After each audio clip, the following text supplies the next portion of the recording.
Bienvenidos y bienvenidas al programa Vamos a Conversar. En esta ocasión vamos a dialogar sobre la creación de la Red Universitaria de Interculturalidad, una red creada bajo un acuerdo rectoral el día 25 de octubre del año 2022. Es una red compuesta por distintos investigadores, investigadoras, profesores de 4 facultades y de 5 centros universitarios. Componen esta red la Facultad de Ciencias Sociales, que ha tenido la iniciativa, la Facultad de Humanidades y Artes, la Facultad de Ciencias y la Facultad de Ciencias Espaciales. De cada una de estas facultades hay profesores que representan en esta red, y tenemos 5 centros universitarios, comenzando con Ciudad Universitaria, el centro universitario que está en Comayagua, del centro de Honduras. Tenemos el centro universitario de Occidente y está el centro universitario del Litoral Atlántico, el CURLA, con sede en Ceiba, y el centro universitario de la UAN en Olanchito, el UNATEC Aguán. Entonces, esta red, digamos que tiene su fortaleza por ese equipo interdisciplinar que busca incidir en la creación, en la promoción y en la ejecución de un programa de mejoramiento de la educación nacional desde la perspectiva de la interculturalidad. Para conversar este día, nos acompaña la profesora Olga Hernández del Departamento de Ecología y Recursos Naturales. Bienvenida, profesora. Muchas gracias por este espacio y un placer de compartir con ustedes. La profesora Olga Hernández es una de las profesoras que es parte de esta red universitaria de interculturalidad del Departamento de Ecología y Recursos Naturales. Tenemos profesores del Departamento de Astronomía Cultural, profesores de Desarrollo Local, de Sociología, de Antropología, de Biología, en fin. Yo represento al Departamento de Sociología. Mi nombre es Marco Tinoco y actualmente soy el coordinador de esta red de profesionales que, como dije al inicio, busca promover un programa de mejoramiento de la educación desde la perspectiva de la interculturalidad. Este programa contiene 3 componentes. El primer componente es el componente de salvaguardia del patrimonio biocultural. El segundo es el modelo de educación intercultural y la formación del profesorado, y el tercero es el modelo de lo que sería la revitalización de las lenguas. Para hablar del primer componente tenemos a la profesora Olga, que es parte del primer componente y coordina el componente de patrimonio biocultural. Profesora Olga, ¿cuál sería uno de los objetivos de este componente? ¿Por qué es importante este componente en el marco de este programa de mejoramiento de la educación nacional? Uno de los principales objetivos que hemos visualizado es la valoración del patrimonio biocultural como uno de los elementos fundamentales que sostiene incluso la identificación de las propias etnias respecto a su contexto de relación con el medio natural y cómo ellos lo van vinculando con sus contextos culturales. Y hay elementos que se pueden ir perdiendo si no hacemos una acción conjunta con ellos en identificar estos elementos y por ende el interés de nosotros en valorar este patrimonio biocultural. Sí, es importante este componente, profesora, porque uno de los elementos del patrimonio biocultural son los saberes ancestrales. Esos saberes ancestrales que son como esos conocimientos importantes para preservar la naturaleza. En este momento del nuevo orden mundial, donde el cambio climático es uno de los temas que más preocupa a muchos países del mundo, cómo este componente sería importante para enfrentar el cambio climático. Una de las cosas que yo he visto con mucha distinción de cuando estamos aglutinando los profesores y que hemos decidido integrarnos a cada uno de los componentes es ver en primer lugar la multidisciplinariedad que hay en él y cómo elementos también, como usted lo precisa, de orden mundial, también es necesario tomarlos, analizarlos para ver de qué manera se contextualizan desde el enfoque de nuestro componente. En este caso tenemos compañeros, como usted mismo lo ha mencionado, de diferentes facultades, pero ha sido enriquecedor el ver cómo nos nutrimos también nosotros de esos elementos que cada uno de nuestros compañeros va fortaleciendo en la visión del componente. Por otro lado, aunque los temas de objetivos de desarrollo sostenible se ven así como en una dimensión macro, nosotros tendríamos la capacidad en este momento de decir que podríamos analizar cuáles de estos elementos de desarrollo sostenible podrían ser enfocados en el contexto de la biocultura y por ende también contribuir al fortalecimiento del patrimonio biocultural. Sí, entendiendo, profesora, como que ese patrimonio biocultural es importante para valorarlo como elemento del desarrollo sustentable, como elemento de lo que le llamaríamos el buen vivir. Porque si no conocemos el patrimonio que tienen muchas comunidades, por ejemplo, cuál es el significado que los pueblos originarios le dan a los ríos, cuál es el significado que los pueblos originarios le dan a las montañas, cuál es el significado que los pueblos originarios le dan a ciertos lugares sagrados. ¿Por qué es importante eso? En la medida que esos elementos ayudan a aglutinar y a unir a la comunidad y le dan sentido a la vida comunitaria. De ahí que Honduras es un país rico en muchos recursos naturales, pero no vamos a ver los recursos naturales separados de lo que serían los recursos culturales. Es decir, por eso se habla de la cosmovisión, que significa cómo la cultura está unida a la naturaleza, a esos elementos de la naturaleza que desde el plano científico, cada ciencia solo quiere ver una parcela de la naturaleza o ver solo una parcela en la sociedad, pero en la realidad está unido.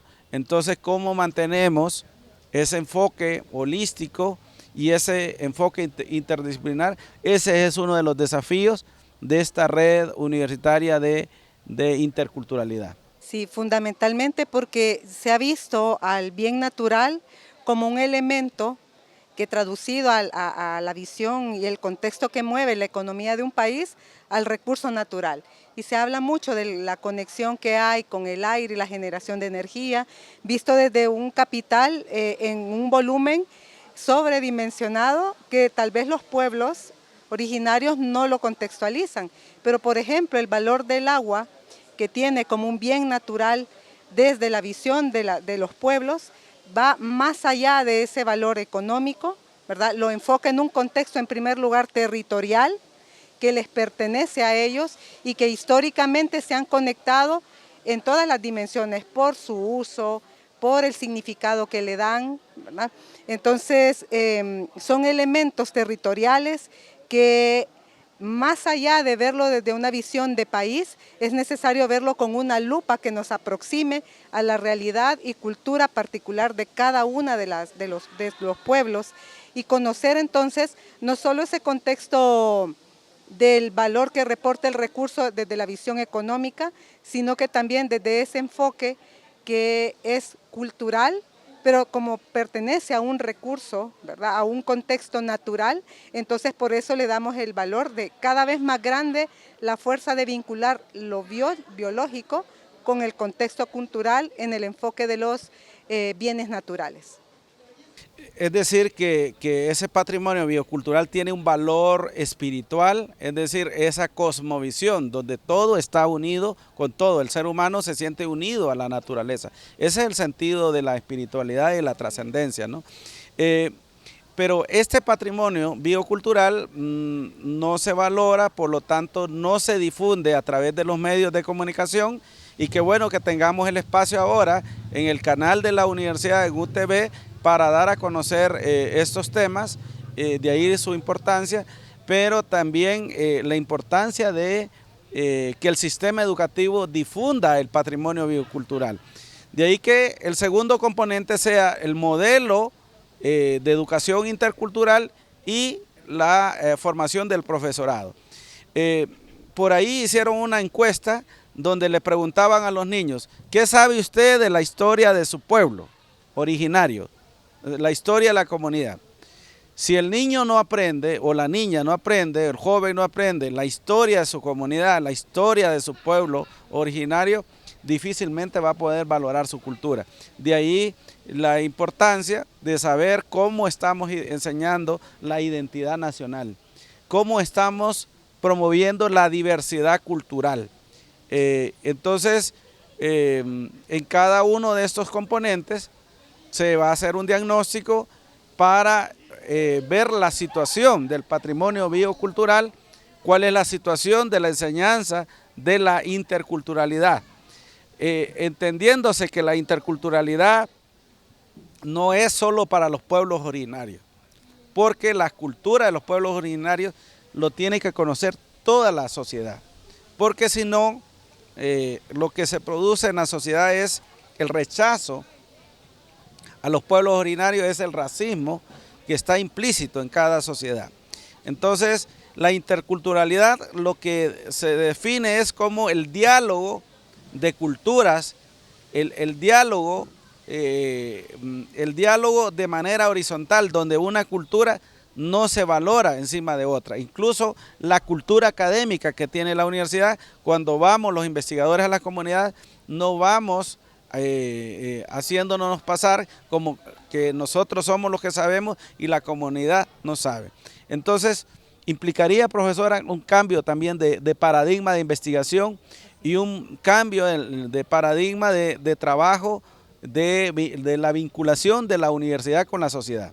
Sí, y es que nosotros no podemos ir con recetas, sino que aprendemos bastante cuando vamos y tenemos contacto con la comunidad. Los estudiantes se apropian, sí, de sus conocimientos que son adquiridos desde la academia, pero se vuelven más humanizados cuando conocen el contexto, las realidades y las limitaciones que tienen muchas comunidades, cuando por falta de acceso a un desarrollo tecnológico se ven hasta con las uñas pudiendo defender un recurso con mayores contextos legales. Curiosamente, hoy en la clase de manejo de recursos naturales hablábamos de los diferentes mapas que el país ha desarrollado, y solo uno, y de manera bien rebuscada, había uno que decía mapa artesanal, pero así como por milagro encontramos ese mapa, y yo les decía a los estudiantes, más allá de ver las artesanías, que es un producto final, de dónde toman estos elementos las comunidades para poderlos comercializar, porque hasta de eso se carece, del conocimiento de cómo se venden de la mejor manera y cómo guardan esos valores naturales dentro de un ecosistema. ¿Qué tan degradado está el ecosistema? Ellos carecen de esos conocimientos, pero sí saben manejar ese contexto de relación con su recurso. Por eso es importante que nosotros salgamos y saltemos de esos contextos de investigación, como usted dice, romper los paradigmas, a involucrarlos a ellos, a ser partícipes de la construcción de su realidad biocultural. Sí, sería romper ese paradigma convencional, ese paradigma que no genera diálogo de saberes. Sobre todo, imagínese usted o imagínese la audiencia que la alfarera de la comunidad vaya a enseñar a hacer alfarería a los niños a la escuela. Imagínese, por ejemplo, las mujeres que hacen petates en la zona de Occidente, en Santa Bárbara, enseñando cómo se hace un petate, cómo se hace un sombrero.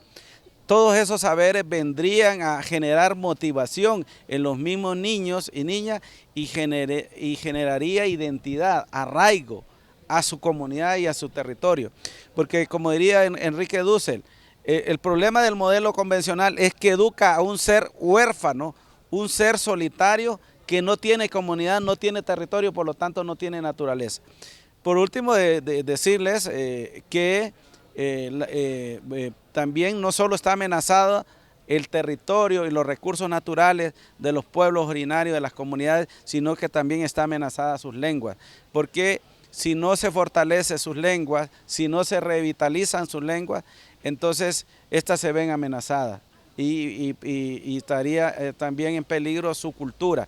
Entonces de ahí que el tercer componente sea la revitalización de las lenguas, que busca hacer investigaciones con nuevas orientaciones que promuevan la enseñanza de estas lenguas y que sean prioridad también para el Estado de Honduras, para las escuelas, para los centros educativos y sobre todo que genere ese sentido de identidad y de orgullo de cada uno de los pueblos originarios del país.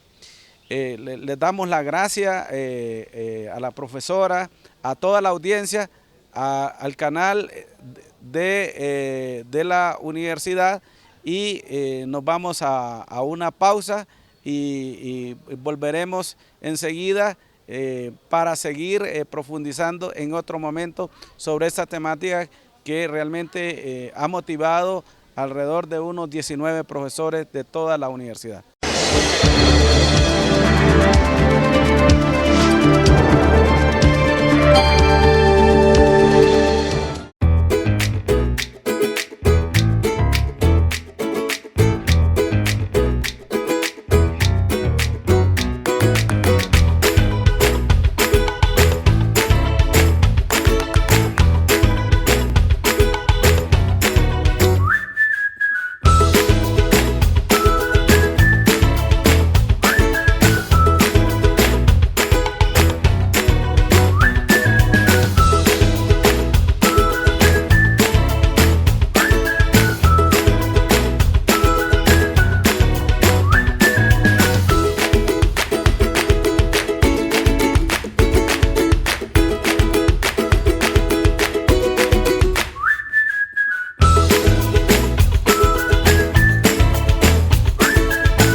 Continuamos con el programa, profesora.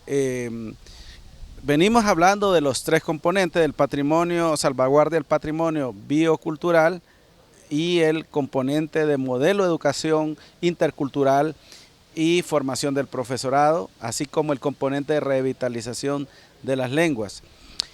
En el marco de estos componentes hemos venido realizando una serie de talleres. Hicimos 2 talleres en el CUROC, en el Centro Universitario de Occidente. ¿Cuál fue la experiencia de ese primer taller que tuvimos en el mes de junio el año pasado, donde ya se comenzó a definir los instrumentos de investigación para aplicarlos y ya ir al campo para poder empezar a obtener información, ¿verdad?, de cada una de las comunidades donde se va a implementar este programa? Que ha sido fundamental el poder conocer las diferentes iniciativas que por lo menos en el año pasado que tuve la oportunidad de ya estar dentro de la red, ver cómo las iniciativas de Occidente estaban incluso plasmadas o se identificaban mucho con lo que venía siendo la conformación de la red, al identificar líneas de investigación que ellos tenían y que podían contextualizarse, por ejemplo, en los grandes objetivos que pretende la red universitaria, no solo en ese centro regional, sino que poderlo dispersar y que todas las centros regionales pudieran ejecutar las mismas acciones en sus contextos particulares. Eso me pareció muy interesante. la dinámica muy fluida de los compañeros, todos interesados en construir. Y particularmente en este último taller que tuvimos aquí en Ciudad Universitaria, el ya ir perfilando los objetivos que pretendía cada uno de los componentes y ver cómo el contexto de la educación, que es uno de los grandes componentes que tiene la red, es fundamental para que los demás componentes con los diferentes propuestas y objetivos marcados pudiéramos entrar en ese contexto con algunos proyectos.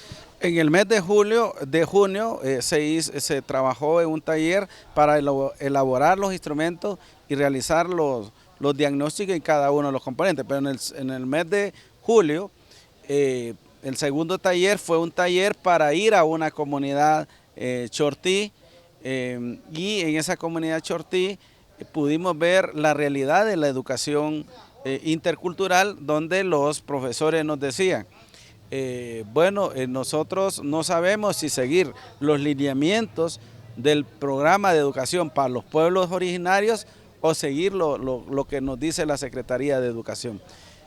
Y también nos decía, la dificultad también para la enseñanza de la lengua. Y ellos solicitaban, los mismos profesores decían, necesitamos capacitaciones en la didáctica de las lenguas de los pueblos originarios. Entonces estamos hablando del pueblo chortí, donde se ha fortalecido su lengua por su relación con Guatemala, donde también están los chortí. Entonces creo que ahí también cuando fuimos, la comunidad es muy exigente, ¿no? Cada vez que va una persona a la comunidad y dice llevo este proyecto, también la gente quiere saber cómo se va a beneficiar y cuánto tiempo va a durar, porque nos dijeron, aquí han pasado un montón de personas, pero pasaron de paso.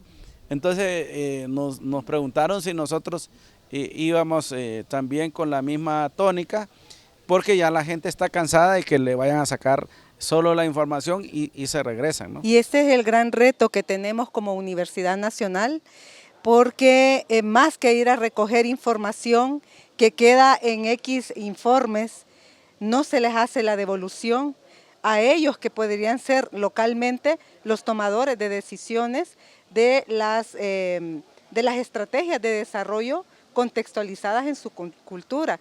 Y es una forma no jerárquica de que venga desde las autoridades de gobierno local las decisiones de desarrollo, sino que son las sentidas e identificadas dentro del contexto de la propia cultura. ¿Y quién más que los profesores para no detectar todas esas carencias que hay dentro de su territorio y dentro de su propia etnia? Sí, sobre todo porque eso lo que plantea es que cuando vamos a la comunidad tenemos que hacer devolución de esa información que hemos obtenido, porque si no, realmente que hay una desconexión, como dice usted, de las necesidades de esa comunidad, y que los desafíos también para nosotros como universidad son grandes, y sobre todo ahí lo que refleja es la ética también del investigador, que va y no promete algo que no va a hacer, ¿verdad? Entonces, y también el desafío de hacer investigación aplicada. Exacto. Y sobre todo, bueno, que este proyecto, esta red busca no solo hacer investigación por investigar, sino también hacer la otra función, que es la vinculación universidad-sociedad. Y que cada día pues nos invita a que trabajemos nuevos paradigmas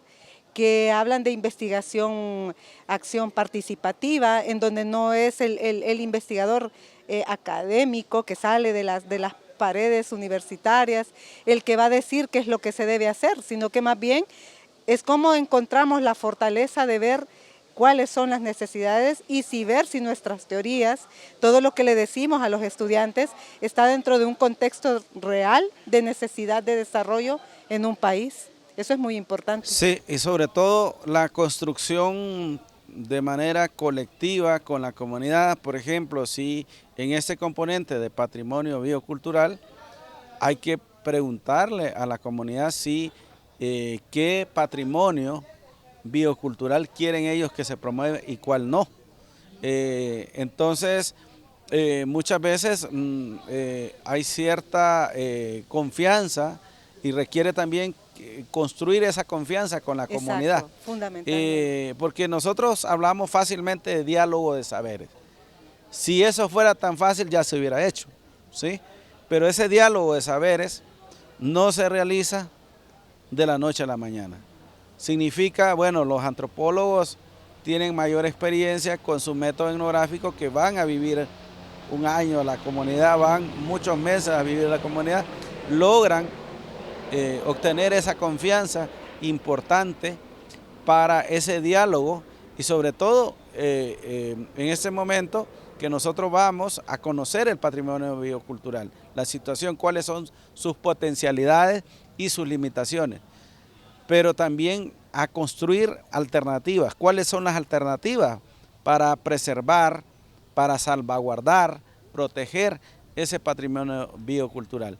¿Cómo se pueden ir construyendo esas alternativas conjuntamente con la comunidad? Pues de las veces que hemos estado yendo a reuniones con diferentes instituciones del gobierno y usted les expresaba, les presentaba el proyecto, recuerdo que en una de ellas, una representante de la comunidad garífuna decía: vamos a tener nuestro herbario garífuna.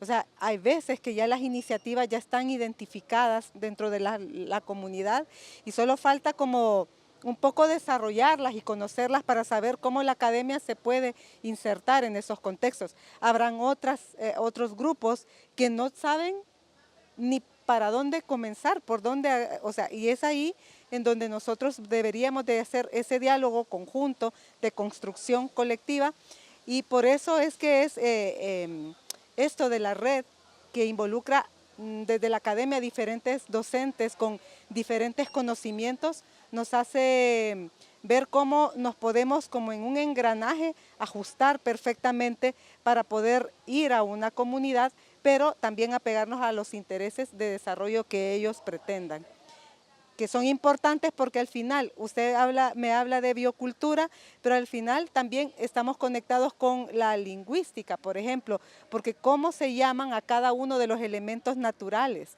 y desarrollar toda esa dinámica, ¿verdad? Y cómo también los docentes nos hacen fluir en ese contexto para derivarlo a los estudiantes. Hablamos de biocultura porque, como dice, parafraseando a Edgar Morin, dice: el ser humano es 100% cultural y 100% biológico. Entonces, y porque no se hace la división entre el cerebro y la cultura, y la cosmovisión. Entonces, esa es la razón por qué estamos hablando de biocultura, y significa también desafiar también los paradigmas, porque el Instituto de Antropología e Historia habla de patrimonio cultural solamente, a secas, pero sin hablar de biocultura. Ese reto, vamos a hacer entonces ese reto. ese es un desafío, y sobre todo, como le decía, cómo, por ejemplo, ir recopilando la historia de la comunidad, la historia oral de la comunidad.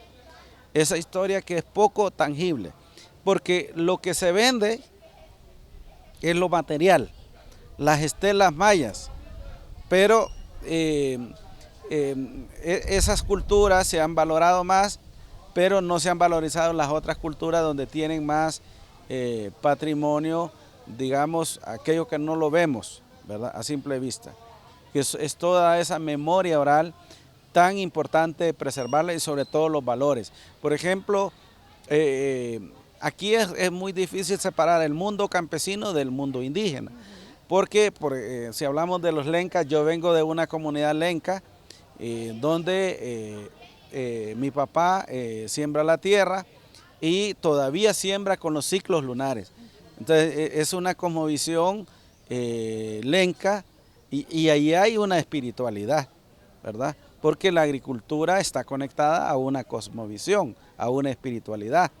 Y donde todavía en esas comunidades, a pesar de que el capitalismo y el modelo económico mercantilizado, ¿verdad?, llega, todavía no ha podido borrar ciertos valores, como el valor de la cooperación. Ahí en la comunidad en Santa Bárbara, donde viven mis padres, todavía se siembra la caña, cada uno tiene su parcela y le da trabajo al otro. Entonces uno les pregunta, uno va con el valor de la ganancia de aquí. Estamos occidentalizados y vamos con el valor de la ganancia. Y yo le pregunto a mi papá, ¿y para qué está ganando aquí? No, me dice, le damos trabajo al vecino, al compañero, ¿sí? Entonces ahí no es el valor de la ganancia, es el valor de la cooperación. Entonces esos valores están ahí todavía, pero si la escuela, el sistema educativo no los promueve, esos valores se van a ir perdiendo, que son los valores de la comunidad. Y así es. Me hace pensar un poco, ya visto desde de los organismos internacionales, cómo la FAO cada vez menciona bastante, ya que usted tocó al inicio del programa, lo del cambio climático, ver cómo la interacción de estos grupos étnicos actúa más bien en armonía con la naturaleza. Habrán algunos que otros que tal vez era un poco cuestionadas sus prácticas, pero ellos dicen que los que más guardan armonía y conservan para esto de los efectos de cambio climático son precisamente las comunidades indígenas. Y cuando usted las entrevista, las aborda, ellos dicen, los terceros son los que vienen y empiezan a depredar. Y esos terceros a veces vienen con más fuerza, que ellos a veces son incapaces de poder defender sus recursos y por ende su territorio. Hay una de las festividades que es la compostura lenca, ¿no? La compostura es que la tierra, cuando el ser humano interviene, se daña. Entonces, toda la oración va para componer lo que se ha destruido. Entonces, por eso se llama compostura. Entonces, y eso es armonía con la naturaleza. Es armonía. Entonces, todas esas historias, toda esa memoria de los pueblos originarios se oculta, porque la historia oficial le da más importancia a la historia a partir de 1821 en adelante en las escuelas, pero muy poco se habla de 1821 para atrás. Entonces de ahí que es importante rescatar toda esa memoria oral de los pueblos, revitalizar su lengua y promover ese patrimonio bicultural. Entonces, realmente que este es un proyecto único en la universidad porque ha logrado unir el trabajo de varios profesores de distintos centros universitarios. Yo no hablo de centros regionales, porque esos regionales como, aquí está el centro, los que concentran los recursos, y la región es lo que tiene menos poder. Entonces, los centros universitarios y los distintos departamentos y facultades. Para mí ha sido un gusto conversar con usted, profesora, y sobre todo trasladar estas reflexiones a toda la audiencia de este canal de la universidad, que es UTV. Muchas gracias por su atención y esperamos volver en otro momento para seguir conversando sobre estas temáticas.